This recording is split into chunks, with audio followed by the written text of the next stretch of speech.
Hey, welcome back to the Ask Dr. Be Good show, where we get to say positive things about things that are going on in public education. And today we have an especially interesting show where we're going to share research about the bilingual brain and how that has led us to actually have the type of programs that we have at Legacy. So let's go around the room to first introduce who we have with us today. Hello, good afternoon. My name is Ida Dominguez. I'm the Special Programs Coordinator for Legacy Preparatory Charter Academy and taking care of the bilingual, the ESL, and dual language and GT services for the students. To my right? Yes, ma'am. Hi, my name is Lucas Jimenez. I'm Elementary Curriculum Director, and I work with the dual language program, and I also oversee the Chinese program with Legacy. So you all have been on with us before. You have multiple hats. So I appreciate you coming on for this particular topic. Like I said, we're going to start with the research around the bilingual brain and why it's important to know that and to have our listeners know why we chose the programs that we did. So Ida, you can start us off, I think, on talking a little bit about the research behind the need to have our children have bilingual or second languages. Sure. As we have heard multiple times in today's world, they said that being bilingual has its benefits, especially when you're applying for colleges or for job positions. So in different areas of your life, they say the bilingual has more opportunities. But why is that? Well, there's several benefits that studies have proven to be true for bilingual or multilingual brains. For example, a bilingual brain staves off dementia, so that there are studies that prove that the correlation between language development, different languages, and delayed dementia is proven by those studies, or even bilingual individuals take long to develop the Alzheimer's disease symptoms. So that would be another proof of that it staves off dementia. Other of the benefits that we can find in bilingual brains or being bilingual is the improved cognitive skills and greater control over literacy skills. So different studies, for example, those of the York University, tells us that bilingual tend to enjoy far sharper cognitive skills, keeping the brain constantly active and alert. It also talks about easier time focusing on tasks and switching between tasks. So the bilingual brain has the capability to multitask at a faster rate than the monolingual counterpart. And also other studies say that it has displayed heightened concentration under assignments when they are performing the studies. Other of the points or benefits for them is heightened creativity. So it says that bilingualism nurtures the outside-the-box thinking versus the monolinguals, and they're also, again, able to multitask because of the bouncing back from one language to the other.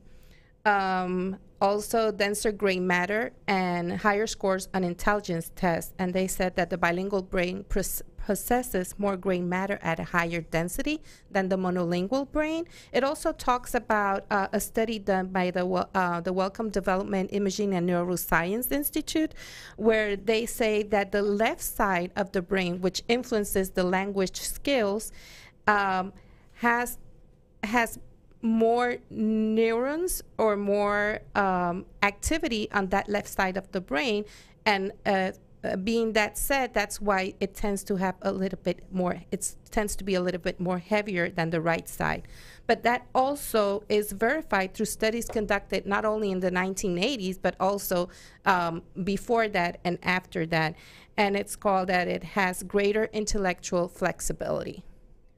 So what about those rumors out there that a lot of people have that if you expose children to a second language or even a third language early on, that it confuses them? Well, I would have to defer on that.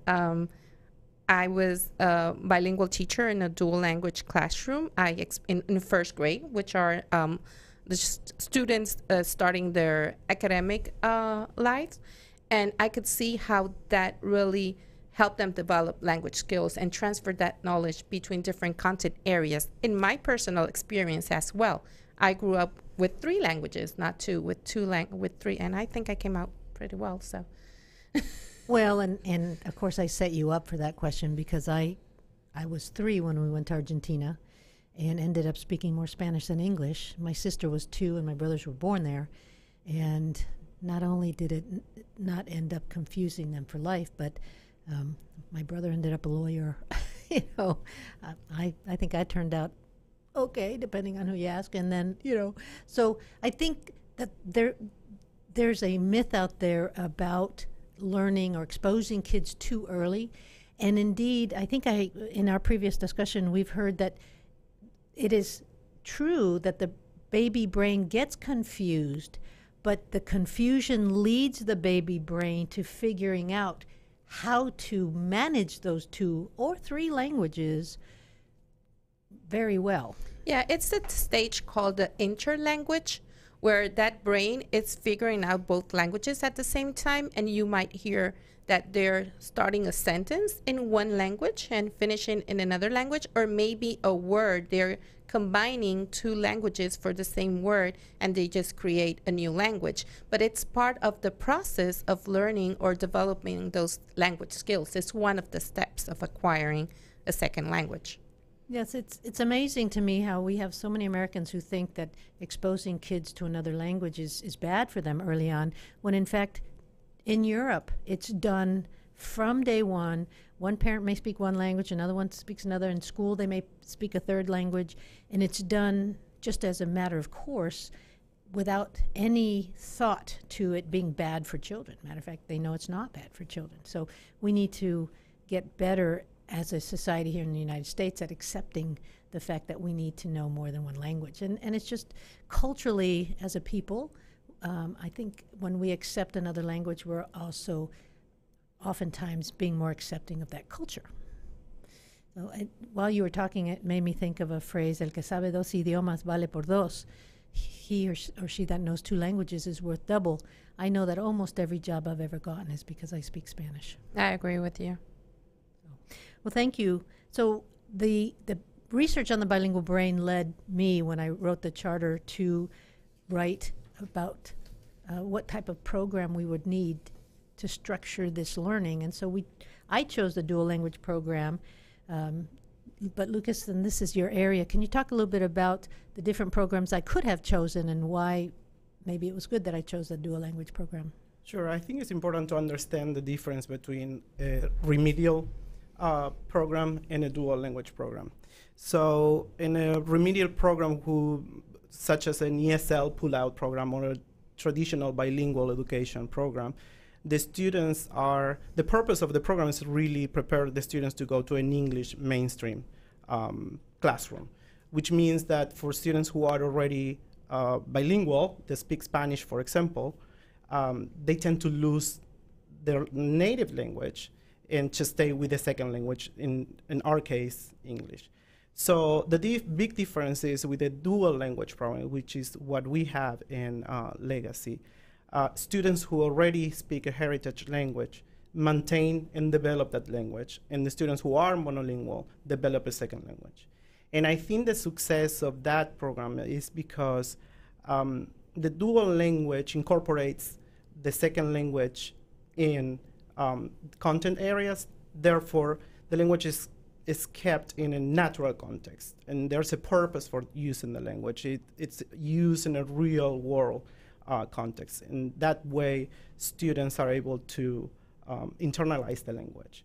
So in our case, we use it through social studies. Social studies, yes. So, and I think, moreover, for us in Legacy, because we have a PBL program, it is incorporated in different areas, different subjects of inquiry for the students. So it is used in our classrooms. I mean, we see it in kindergarten, first grade, third grade, where the students are using the second language, and the Chinese language too now, the third language in our case, in real context and with activities that are engaging, where the students understand why they're using the language. So it's not actually taught in isolation, like in a remedial program.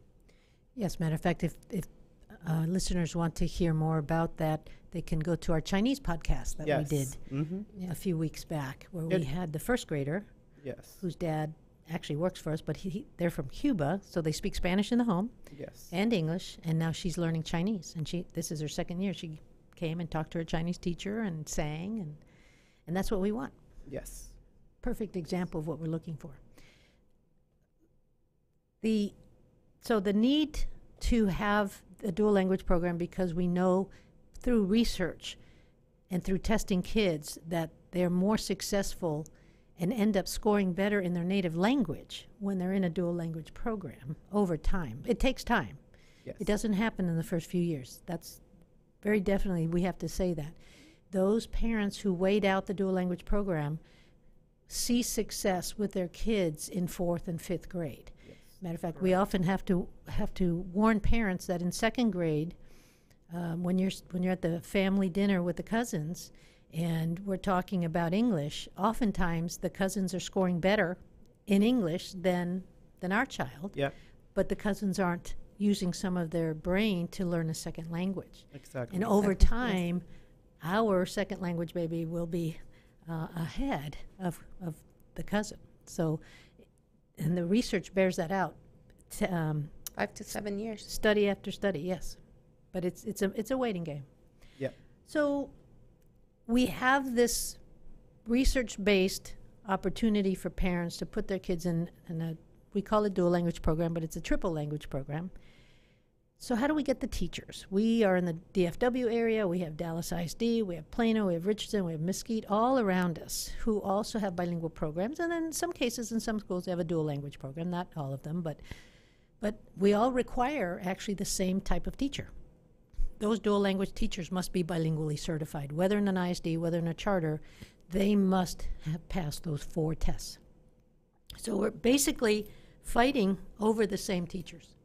So we've had to become very creative starting our 2nd year. We're in our 7th year, so starting our 2nd year, we quickly noticed that we were about to start school in a few weeks. Several bilingual teachers short. So Ida, can you think back then? What did we do? That second, let's see, that would have been It was July of the 2nd year. July before the start of the 2nd year of school. Yes. And it was a month before school started, because I remember we put the ad in the paper about 3 weeks before. Do you remember that?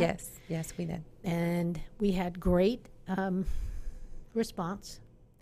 We had our 64 interview slots were filled within a few days.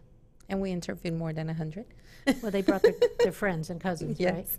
Right? So you and I went, you and I were the only ones? And we had our federal programs officer Vera. go with us. Okay. Yeah. And so there were 3 of us to interview 100 teachers. And we picked the ones that not only could speak English, they had met the requirements, had a college degree, spoke English, Spanish, and could move in a week. In a week, yes.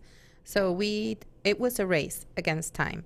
And once we finished the interviews and making our decisions and the offer letters, they had to be there. It was a Wednesday, and they had to report by Monday.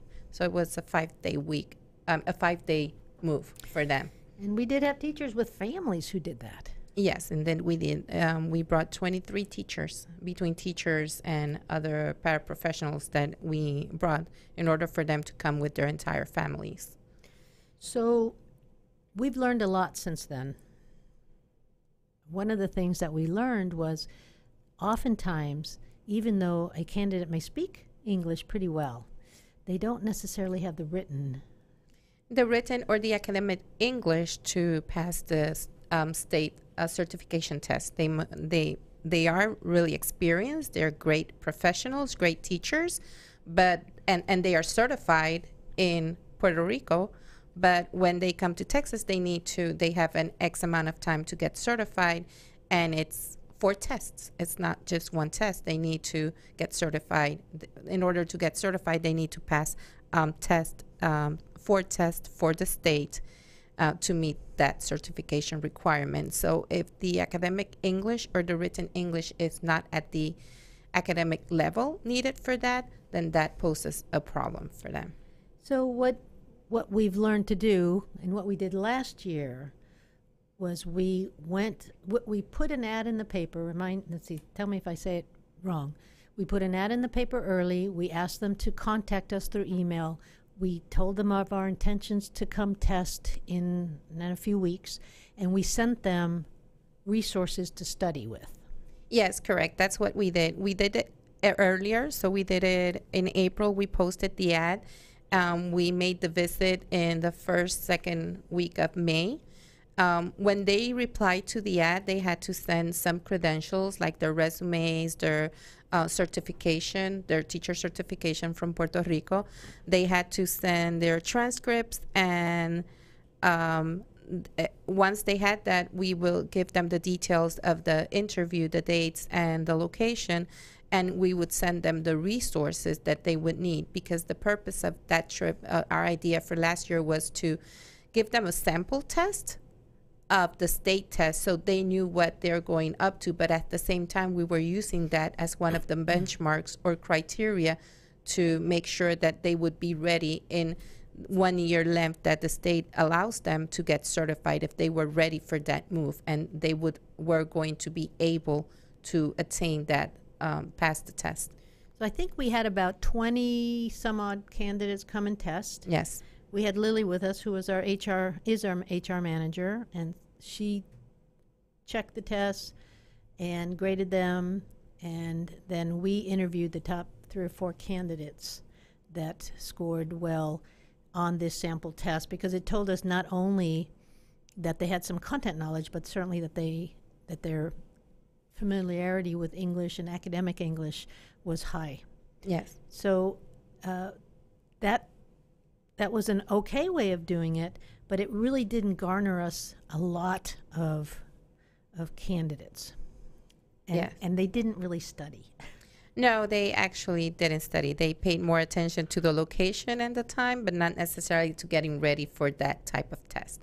And the feedback from them was that once they were doing the sample test, I had the opportunity to have a one-on-one with them and discuss what was their impression about the method that we were using, and what would they say that it was a pretty similar or maybe the same to the state test in Puerto Rico, but the language, the academic language, the vocabulary used, it was very technical. And they said, oh, this is like the real thing. It's like getting certified all over again. It is. Which it is. It is. Yes, even though the Puerto Rican certified teacher is granted an immunity for a little bit, a year or so, year or two, they don't have much more than that time to pass our Texas teacher test. Yes. So what did we do different this year? So this year we posted the ad earlier than last year. So, and the decision is to start doing orientations about in person orientations in person to those bilingual teachers in Puerto Rico that are interested to move to Texas. And these orientations are about who is Legacy, what is the process for interviewing for Legacy, and what is the state certification process. So it's to put that out front for them to understand that this is not just packing my things and moving. There's a lot of things that need to happen throughout 1 year. So getting used to moving to a new place, even though Puerto Rico is a territory of the United States, there's a cultural difference. There's difference in the educational reform as well. So they need to get used to that, getting used to not having the family or friends next to them. And besides that, they also need to start preparing for the state test. So what we're doing is doing this interview process in person, so they see us, and in that way they would take it more seriously when we send the resources and they actually start studying, because they already know what they're going to face ahead of time. We thought maybe if they actually saw us and we talked about Legacy ahead of time and got them to be more interested in wanting to come and join us, that they would feel more apt to actually study and use the study materials that we sent them. So this is a little bit of an experiment this year. I hope that it pays off. Now, what we're doing in addition to that, and we hadn't thought about it until on the plane on the way back, was to start Skyping every week or every other week. And we're now Skyping with candidates who missed the visits. Mm-hmm. Yeah, the visits. We hit 3 cities. Yes. I don't know if it's good or bad to say that Ida and I did not set one foot on a beach while we were there. We didn't have we time. Didn't. We were that busy. But we even drove 2 hours that Sunday to go to a city away from San Juan to catch candidates who wouldn't normally come to San Juan to meet with us. And we found them. And we did find them, but we missed some. And so now we're Skyping with them. We're going through the orientation PowerPoint, and we're, in essence, hopefully having a similar impact in that they're getting to know us. They're hopefully having an interest enough in us, even if it's just Skyping, because we're going through the same information, and they will study. And then when you and Lily go back at the end of March, that you will have more teachers who score higher than we had last year. Yes, that is what our intent is. So, grand experiment. All right, now let's talk about what else we do, because we're very lucky. We're one of the few charters. I think we're only 3 charters in the VIT program. Can you talk about the VIT, what it is, and some details about it, please, Lucas? Yes. So the VIT is a Visiting International Teachers program that is between the government of the United States and the Ministry of Education in Spain. So what this program does is allow us to bring a certain number of teachers every year to work with our school. And I think the biggest benefit of working with this program is that the teachers come fully certified. So in that way, for legacy, for our school, it makes it a little bit easier to have these teachers, in the sense that compared to the teachers from Puerto Rico, for example, that they have to go through the 4 tests, certification, and certification programs. With the VIT, we don't have to take that into consideration. Therefore, we can just concentrate and do the interviews with the teachers. And then I think the biggest part is to help them with their transition when they come to the United States, because that's the biggest change for them. Some people might be asking, well, why don't you just go to Spain and get your teachers? Well, yeah. They won't let us have that many. Yes. So they limit us because we're a small district. Yes. Dallas ISD, Houston, who else? Who else is big? Tyler. They go with us, and ILT charter. ILT also. They all need many, many teachers. And also the reality is that some of the requirements for people from Spain to apply to the program have become a little bit more difficult. So the number of candidates are also lower. So, and that's why in our case, because we are a small district, we are not allowed to bring as many teachers as some other districts. Besides that, I think we have, this is our 3rd year with the program. Fourth year with the program. We have teachers who have been with us from the beginning of the program. And now allowed to stay 5 years instead of just 3. That's a new change this year. So I think the benefit also is the fact that we're bringing teachers who have a strong international experience. Most of them have either studied abroad or worked abroad for a couple of years.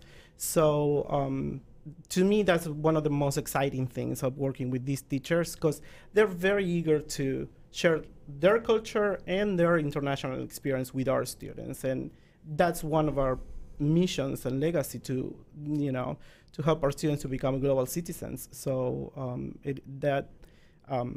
that's a big benefit for us. What cultural things do they have to do as part of their program? One of the requirements is for them to do 2 events or activities between their school that are working here and one school in Spain. I have seen projects where the kids record messages in Spanish for the students in Spain, and they will receive a message back from students in Spain. So it really is an exchange program, because that's what it is called, as a cultural exchange program. So it is required, and for us, it's something that we really support and believe in. So it's a really great program. Well, if I'm remembering correctly, we have 24 Puerto Ricans that work for us right now. How many Spaniards do we have with us? I believe like 11. 12, yes, between 11 and 12. 11 yes. and 12. And I think they're letting us bring 5 back, although they say 5 and then we Yes, we ended up And we end bringing up with some 8. more. yeah, we end Yeah. up bringing more. Piggybacking on what Lucas was saying about and the VIT program, which was had a date of expiration of 3 years, and now it has been extended to 5 years. When we bring the teachers from Puerto Rico, it's a different sense. They do need to test here because it's a permanent change for them. I mean, they are leaving everything behind to move and make their new lives here. So they come to stay. That's the purpose of they moving here. So it's a different perspective as well, but it's also really enriching for our students. It's part of our global mission here at Legacy, that they bring their culture. Because even though it's a territory of the United States, like I previously said, they have their own culture and they're really proud of their culture. So they do want to share, as well as the Spaniards do, they want to share their cultural insights from Puerto Rico. Just sharing over and over that it's an American territory surprises people. You know? Yes. Yeah. It surprises, they'll ask about, are they H-1Bs? An H-1B, for those of you that don't know, is what it would take to bring an international teacher over. But because Puerto Rico is an American territory, they are American citizens, so they don't need a passport, they don't need any of that. Our Spaniards don't need it either because of the agreement between the governments. They are on what's called a J1 The J1 visa. And Yeah. so they're able to come over fully certified and without all the H-1B requirements. And the even extra piece with the Spaniards is that their wives or husbands can work with us on a J2 visa. Yes. And so we've had that also. Yes. It's really been a win-win, both in the Puerto Rican sense and Spaniard, because we're able to bring different cultured people to our kids who many times will not, will grow up, at least they're 18 years with us, without having the opportunity to visit another country. So bringing the countries to them is important as far as the work that we have to do with them. You can't make global citizens out of kids that aren't exposed to people from other cultures. Exactly. Yeah. One thing that I like very much is the 2 projects that they have to do within the VIT program, because they get to experience not only what they see or they or heard from their teachers about the culture in Spain, but they also get to talk or communicate with students in Spain, their peers, but in Spain they have talked about weather, they do a weather report, they've done pen paling, the activities that Lucas mentioned before, and it's a way of bringing it closer to them. It's something that I like very much. And one of the things that most Americans don't know is that there are slight differences in the Spanish. And so a lot of times I hear people say, well, in Spain they speak a different kind of Spanish. Madre patria. No, they don't. It's the same Spanish, but similar to English, where in England and in Australia you have different words for different things. Like an elevator is a lift over there. A department is an apartment. And so you have the little nuanced differences, and you have that in Spain, and you have that in Puerto Rico as well. Like mushrooms. We were over there. Yes. And I'm used to saying champiñones, but they're setas in Puerto Rico. So Or hongos, no? hongos, yeah, Sí. eso también. Setas. So having the opportunity to have kids who actually speak Spanish as a native language learn that their Spanish isn't, the same for some words. I think that's all of those little pieces helps bring little driplets of the world to them. And remember, in Mesquite, we're 86% free and reduced, and even in Plano, 60% free and reduced. So we are really bringing the world to kids who wouldn't get these opportunities, even in schools nearby.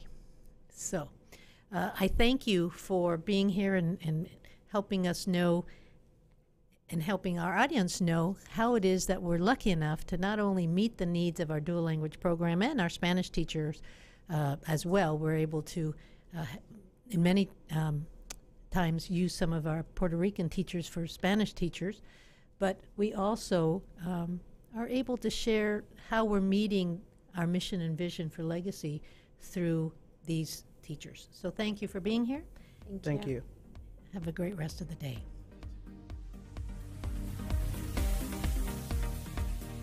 Thank you for tuning in to the Ask Dr. Be Good show. For more information on Legacy Preparatory Charter Schools, visit our website, legacypca.com, or call 469-249-1099. And remember to like us on Facebook, where we stream live weekly Tuesdays at 3 p.m.